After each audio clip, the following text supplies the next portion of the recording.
그 최근에 아무튼 보유세, 부동산 보유세 논란이 좀 굉장히 크게 일어나고 있거든요.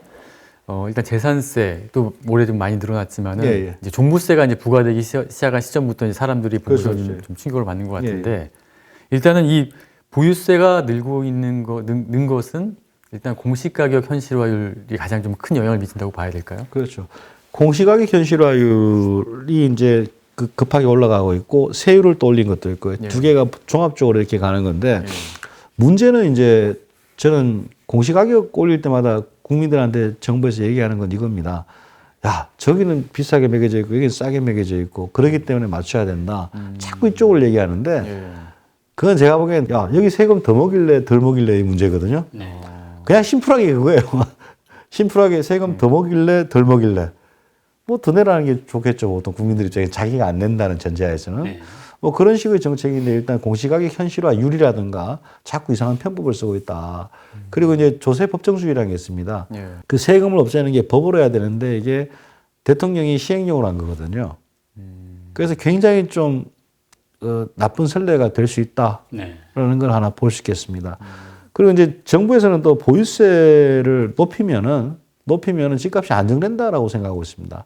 근데 뭐 아쉽게도 지금까지 나온 연구들을 보게 되면은 보유세하고 집값하고 관계가 없습니다. 보유세를 높이면 집값이 떨어져야 되는데 보유세가 제일 낮은 나라가 어딘가 하면은 독일입니다. 보유세가. 독일은 집값이 최근에 폭등하긴 했지만은 최근 20, 30년을 보면 세계적으로 아주 안정적인 나라예요. 보유세 제일 높은 나라가 어딘가 하면은 미국, 영국입니다. 2000년대도 폭등했고요. 최근에도 폭등하고 있습니다. 도시별로. 그래서 집값하고 보유세하고의 관계가 물론 모르겠습니다. 우리나라처럼 보유세를 이렇게 세게 때리면은 안정될 수도 있을 것 같아요. 왜 그런가 하니까는 그때 부자들 최고 구간은 7.2%입니다. 6%인데 그게 20%부터 가지고 가산세가 7.2%면은 한 20년 내면은 국가가 집 가져간다는 얘기거든요. 전 세계에 이런 나라 없습니다. 그 정도, 그리고 뭐 보유세를 한 번 더 올리면 아마 강남은 빈집이 많이 생길 수도 있어요. 보유세를 예를 들어서 한 20% 올린다. 버틸 수 없겠죠. 그런 보유세의 기본 원칙이라는 게 있거든요. 부담률이라는 게 있어요. 자, 보유세는 갖고 있으니까 막 내라 이게 아니고, 자, 네가 뭘 갖고 있다. 주택 보유세에 대해서는 보통 이런 식으로 접근합니다. 네가 10억짜리 집이 있다. 10억짜리 집이 있는데 얼마가 세금이 적정하냐를 계산하는 방법이 네가 10억짜리 다른 임대주택에 살면은 월세를 200만 원 내야 된다. 예를 들면 200만 원 내는 거에서 넌 안 내고 있잖아. 그러니까 거기에 몇 프로를 낸다예요. 그 독일 최고 법원, 연방 최고 법원 헌법재판소 같은 거예요. 그게 거기서는 네 그 혜택의 50%를 한도로 정해놨어요. 근데 그걸 넘어서게 되면 재산을 뺏는 거잖아요, 국가가. 뺏는 게 과연 정당하냐. 그런 식의 이론들이 발달되어 있거든요. 우린 그런 건 하나도 고려 안 합니다. 근데 그런 사회는 장기적으로 성장할 수 없는 사회입니다. 지금 보유세 문제는 이제 가파르게 늘고 있다는 이게 좀 부담이 큰 것 같더라고요. 근데 이제 뭐 일부 뭐 기사에 보면은 서울의 85제곱미터 아파트 같은 경우에는 5년 내에는 모든 그 집들이 이제 그렇게 85제곱미터 아파트는 종부세 대상이 될 수 있다. 뭐 이런 기사가 최근에 나왔던데 그게 지금 그럴 경우에 5년 뒤에 평균적인 부담액은 보유세 부담액은 얼마 정도로 일단 늘어난다고 계산이 됩니까? 지금 이제 뭐 여러 뭐 조사들이 있죠. 그냥 조사들이 있는데 그게 이제 몇 군데 언론에서도 조사를 하고 했는데 최근 5년간 올라간 상승률만큼 다 올라갔다고 가정했을 때는 한 뭐 4배 이상 오른다. 그래서 뭐 한 뭐 84평방, 85평방부터는 세율 구간이 달라져요. 84평방부터가 이제 밑으로 가는데 84평방미터 같은 경우에는 한 470만 원 넘는 금액으로 올라간다는 게 있고. 근데 이제 국회 예산정책처라고 있는데 거기서는 또 이런 추계를 했어요. 하나도 안 오른다고 가정했을 때 10년 지나면은 어떻게 될 것인가. 지금 오른 상승분의 10배 정도 올라간다라고 추정을 하고 있습니다. 국회 예산정책서에서는. 근데 이래저래 세금 부담은 확실히 느는 거고요. 근데 이제 한 가지 좀 생각해야 될 것은 지금 전 세계 정부 중에서 세금 올리는 정부 우리밖에 없습니다. 우리도 좀 신기한 게 코로나 극복하려고 갑자기 현찰을 막 주다가 집까지 사는 돈을 또 뺐어요. 이게 지금 적어도 코로나 시기 때는 소비를 어떻게든지 쥐어짜서 늘리려고 하거든요. 전 세계가 또 우리도 현금 뭐 4인 가족 100만 원씩 주고 막 그랬잖아요. 그렇게도 하는데 갑자기 세금으로 또 걷는다? 아무리 이게 뭐 취지가 좋더라도 코로나는 좀 끝나고 경제가 정상으로 돌아갈 때 하는 게 맞지 않았나. 네. 그런 생각이고 전 세계 우리밖에 없습니다. 종부세 이렇게 강화하는 나라, 아니면 보유세 강화하고 이런 나라. 다른 나라도 근데 집값이 올랐는데 따로 별도의 세금을 이렇게 올리지 않았다는 말씀인가요? 다른 나라도 집값이 올라가면 세금이 올라갑니다. 네. 올라가는데 자기 부담률이라는 게 있어요. 네. 예를 전 세계 그냥 심플하게 뭐 보시는 분들 이해하기 쉽게 하면은 자, 내가 뭐 30년이든 50년이든 집을 하나 사서 살고 있습니다. 많이 올랐겠죠. 예. 자, 근데 이 집을 팔아서 옆집으로 사고 싶어요. 같은 평형대로. 그거는 보장해 줍니다. 예. 근데 우리는 그걸 보장 못 해요. 네. 예를 들어서 20년 동안 강남에 살아서 1억 주고 산 게 10억이 됐다 칩시다. 네. 옆집으로 이사가는 순간 양도세 5억대, 한번 얼마인지 모르겠지만 한 4억 대면은 30평에 살다가 갑자기 20평으로 이사가야 돼요. 네. 그렇게 되겠죠. 예. 그런 나라는 선진국에 거의 없다라고 보시면 돼요. 네.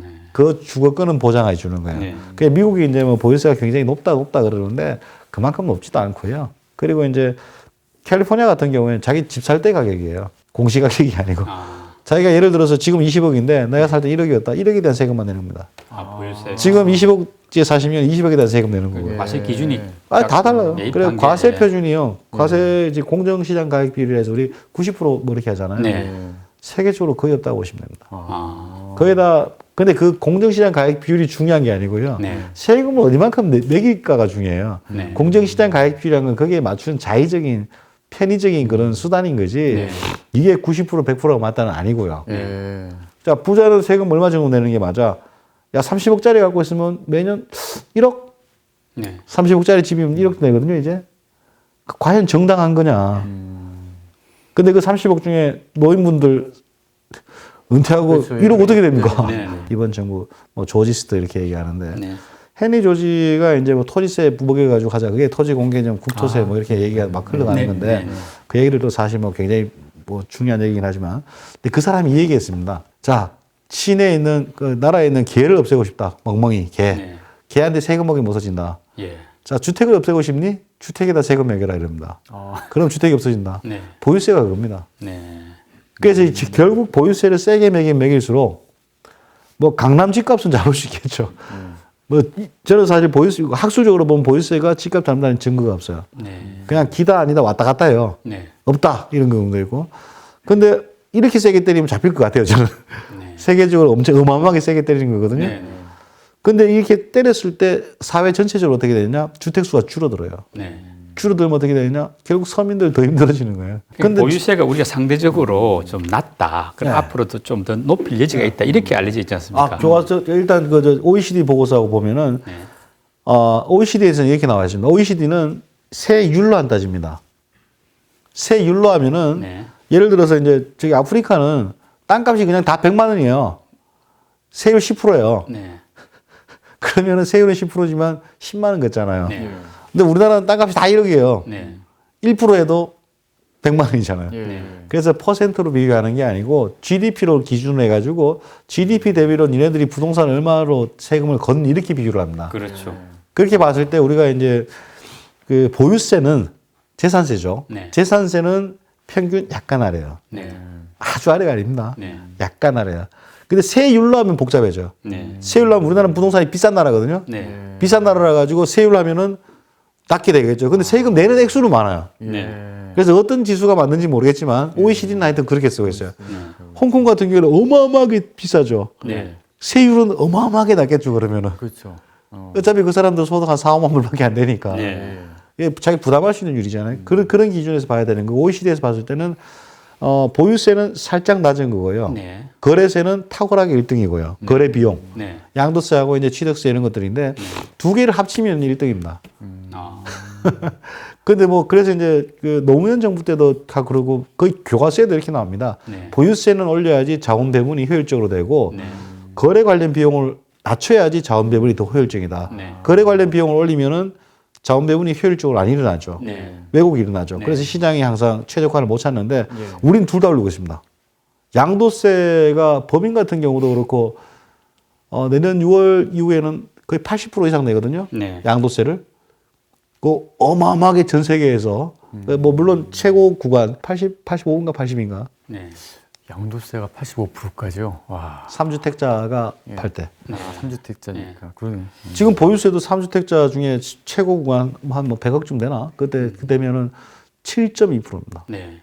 그건 저는 상상도 못 하겠어요. 근데 그걸 더 올려야 된다고 하는 거예요. 방금 말씀하신 대로 이제 법인 그동안 많았다가 이제 네. 뭐 6.17 대책으로 많이 이제 뭐 규제가 심해졌는데 네.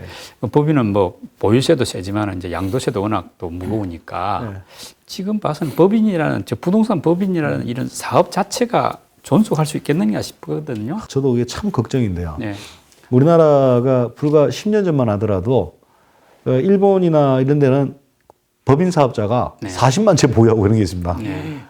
40만 채. 네. 뭐 한 10위권쯤 되면 한 10만 채.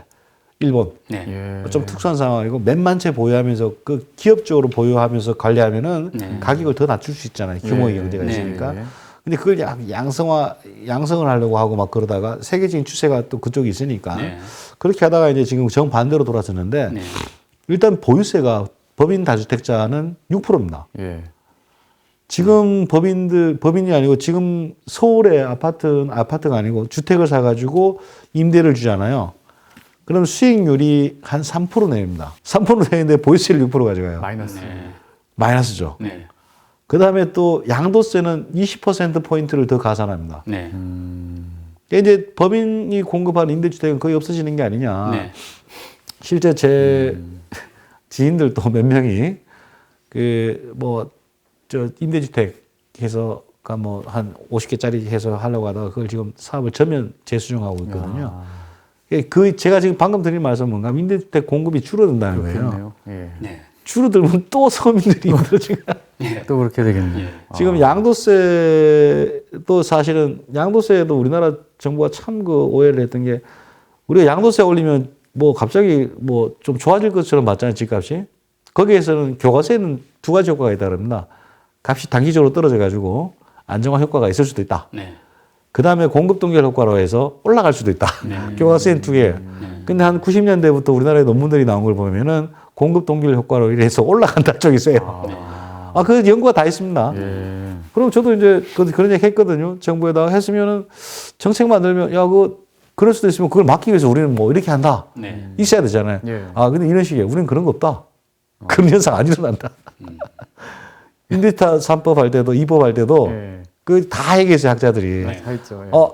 그거 우리 안 일어난다. 걱정 안 해도 돼. 예. 그 옛날 남의 나라다 일어났는 거 우리는 안 일어났는데 다 일어났잖아요. 그렇죠. 근데 적어도 이제 세금이라는 거는 굉장히 좀 조심해서 봐야 되고 네. 수혜자 피해자가 계속 나오는 거기 때문에 좀 더 고민해서 봐야 할 여지가 있다. 그리고 법인이 공급을 줄이면은 아마 우리는 더 비효율적인 주택으로 내몰려 가지고 서민들이 예. 정말 말도 안 되는 주택에서 인간이야의 주관계에서 살 수 있는 그런 쪽으로 내몰릴 수도 있습니다. 예. 공공이 물론 짓겠죠. 근데 공공이 지으면 지을수록 민간 임대 시장 구축 효과가 있기 때문에 네. 더 나빠질 수도 있고요. 그래서 정부가 하는 정책을 적어도 저는 이제 그런 질문을 합니다. 경제 원론에 제가 말씀드린 거 거의 다 나와 있어요. 네. 거기에서 문제점이라고 지적된 거는 적어도 한번 이렇게 메모를 해가지고 이걸 줄이기 위해서는 어떻게 할까 이런 것들도 같이 고민을 하는 게 맞지 않나 그렇게 봐요. 예. 뭐 아까 말씀이 좀 중에 조금 나왔는데 예. 그러니까 이제 우리가 그 집값이 오르니까 예, 예. 이제 정부 정책의 방향은 오른 만큼 뭐 세금을 좀 더 걷는 것은 이제 당연하다 하고 또 그렇게 대한 뭐 지지 여론도 상당히 있는데 그렇죠. 문제는 세금이 오른 것이 그 집 가진 사람에게만 가면은 뭐 타겟이 딱 정확히 맞는 셈인데 이게 이제 전세의 월세화라든지 월세 가격이라 네. 인상 이런 식으로 해가지고 집 없는 세입자한테 그게 이제 전가되는 부분이 있지 그렇죠, 않습니까? 이 부분을 어떻게 지금 조화시킬 것인가가 문제고 아마 거기에 대해서 좀 더 좀 소홀히 했을 수도 있는 것 같은데 교수님 보기에 나름 이런 뭐 대안이나 해결책은 뭐라고 생각하십니까? 사실 정가 문제는 항상 생겨나는 문제고요. 네. 지금 조세 정가가 지금 위험한 거는 임대차 입법하고 겹쳐 있어서 그래요. 네. 임대차 입법 사실 정가가 안 일어나는 경우도 많습니다. 네. 수요자가 우위 시장이냐, 예. 매도자가 우위 시장이냐. 네. 공급자가 우위했을 때는 뭐 막 정가를 하겠죠. 네. 근데 세입자가 없어요. 없으면 정가를 못 해요. 그렇죠. 예, 네. 그 말은 뭔가 하면은 지금 이제 임대차 입법이 되면서 전세 수요는 늘고 공급은 팍 줄었잖아요. 네. 지금은 정가 막 할 겁니다. 예. 그런 현상이죠. 예. 근데 그 사이에 이제 그 시장을 공급을 많이 했으면 단기적으로 공급을 많이 했으면 그런 현상 안 일어나거든요. 네. 그런 차원에서도 고민해 볼 필요는 있고요. 조세 증가의 문제는 아주 교과서적인 거예요. 그래서 조세 증가에 대해서는 분명히 검토를 하고 지금 시장 상황이 어떤 상황이기 때문에 증가 일어난다 안 일어난다 판단을 하고 시기를 정하거나 네. 뭐 그렇게 해야 되는 거죠. 예. 사실 이런 문제는 2025년에 하면 증가 안 일어납니다. 네. 공급 어마어마하게 많을 때 어느 집주인이 증가를 하겠어요. 네. 근데 지금은 뭐 아이고 저 뭐 전세만 주시면 들어가겠습니다. 근데 아유 생각해 보니까 근데 세금이 있으니까 네. 전세 플러스 세금, 네. 세금을 뭐 한 번에 내긴 어려우니까 월세로 내라 네. 이런 식으로 가는 거 아니에요. 그 시장 상황에 따라 다른 거고요. 네. 그 단기적으로는 사실 그래서 이제 정책이라는 게 고민을 좀 해야 되는 게 시기가 맞는 건지, 네. 시장 상황이 맞는 건지, 그렇죠. 시기와 시장 상황. 그다음에 또 뭐 수혜계층, 피해계층이 네. 확실한지. 예. 지금 선의의 피해자가 너무 많아요. 아. 선의의 피해자. 네. 예를 들어서 뭐 한 15년 전부터 임대주택 아파트 한 3개 가지고 네. 그것도 미분양 아파트 사가지고 네. 3개인데 지금 종부세 못 내겠다는 거야. 네. 그 임대료 받아봐야 못 낸대요. 네. 이 진짜 생계형 임대사업자 너무 많거든요. 그래서 지금 임대사업자 그것도 노후주택, 은퇴한 노후 은퇴자 네. 이 사람을 어떻게 생계 보장할 거냐. 네. 다 그 사람들이에요. 그게 상당수가. 네. 물론 투기꾼 몇 명 있습니다. 네. 그 사람들은 저도 뭐 때려잡는다는 데서 동의를 하는데 네. 야, 때려잡다가 이제 월급쟁이 생활하다가 이제 다 이제 볼 것도 없고 그러면은 그거라도 살아야 될 거 아니야. 네. 그분들은 살게 해줘야 될 거 아니야. 예. 그분이 또 뭐 아파트 강남에 20채 소유하면서 사는 거 아닙니다. 네. 뭐 저기 좀 낙후된 지역에 다세대 이런 거 몇 개 사가지고 빌라 뭐 이렇게 해서 근근히 월세에서 과거 소득의 한 50%로 살아가는 거 아니에요. 네. 직장 다닐 때 소득에. 근데 그런 분들까지 투기꾼으로 몰아가는 게 맞냐. 지금 임대사업 하는 사람들이 90% 이상이 6억 이하 주택입니다. 네. 한 3분의 2 정도, 그 70한 2%인가 75%인가가 비아파트입니다. 네. 그 이 사람들이 이제 다주택을 벗어나고 싶어요. 네. 예. 나 이제 중흥부에서 하도 때리니까 나 이제 다주택 안 할래. 네. 임대사업도 안 하고 벗어나려는데 안 산답니다. 아. 젊은이들이 안 사요. 젊은이들은 전부 다 아파트에 살려고 하지. 예. 지하방을 왜 사겠습니까? 반지하방 이런 거. 이런 분들이 사실 뒤에서 묵묵히 서울의 청년들한테 공급을 하고 이런 사람들이에요. 예. 호텔 뭐 20몇만 원짜리 나왔더라고요. 네. 한 달에 호텔 그 숙박을 개조하는 게 예. 20몇만 원 이 사람들 다 파산하는 얘기입니다. 네. 그래서 이런 거 지을 때도요. 그 주변 임대 시장이 어떤가를 보고 지어야 돼요. 얘가 팍 들어가면 주변에 다 초토화시켜 버립니다. 네. 예. 그럼 결과적으로 여기는 이거 들어간 사람은 굉장히 한 100명 혜택 보지만은 500명은 사라지는 거예요. 예. 이 시장 가격을 못 맞추니까. 네. 그게 구축 효과거든요. 그래서 정책을 만든다는 건 그냥 뭐 이렇게 하면 될 거야 이렇게 하는 게 아니고 고려할 게 많습니다. 네. 그래서 적어도 그런 쪽으로 좀 원론적으로 한번 생각을 해볼 필요는 있죠. 그 현재 그 부동산 시장 상황을 이렇게 전반적으로 쭉 점검을 해봤는데요. 저희 머니올라 시청자님들이 지금 상황 파악을 하는데 굉장히 도움이 많이 되셨을 것 같습니다. 그 오늘 전반적으로 이렇게 심층적으로 그리고 명쾌하게 그리고 해법까지 제시해 주신 그 신기원 교수님 감사드립니다. 수고하셨습니다. 수고하셨습니다.